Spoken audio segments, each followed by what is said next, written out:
It's showtime, folks!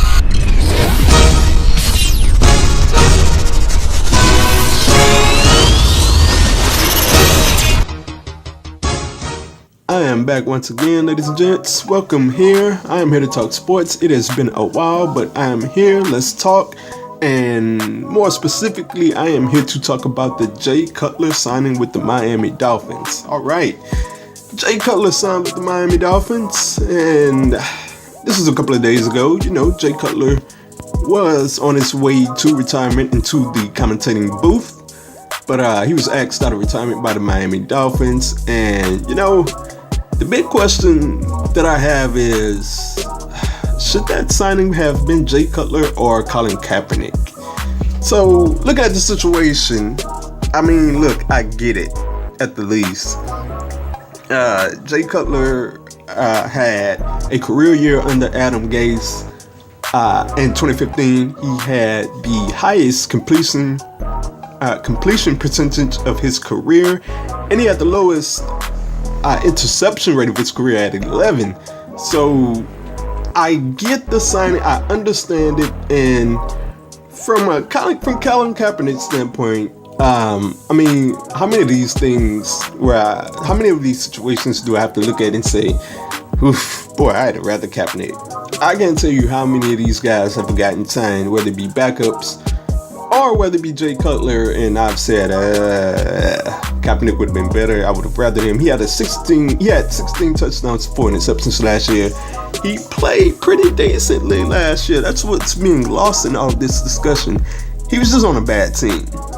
But from Miami's standpoint, at the least, I can look at the Kaepernick standpoint and say, I mean, I kind of sort of get it, because he had on the Fidel Castro t-shirt, and you know those owners are about the bottom line, and I'm pretty sure Stephen Ross can't afford or wasn't willing to take off the Cuban population in Miami. So I get it from that standpoint. You can't have Kaepernick, go there once he wears that shirt. But from an overall standpoint amongst the NFL, I really don't get it. Like, Kaepernick,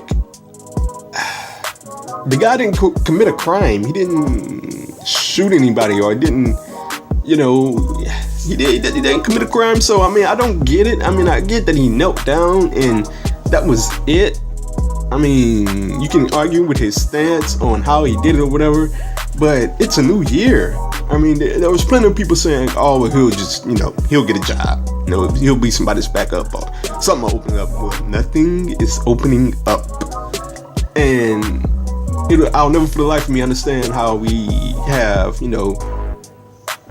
domestic violence disputes, and these guys get on teams like it's nothing. It doesn't, there's some guys that's not that great, but they still find a team.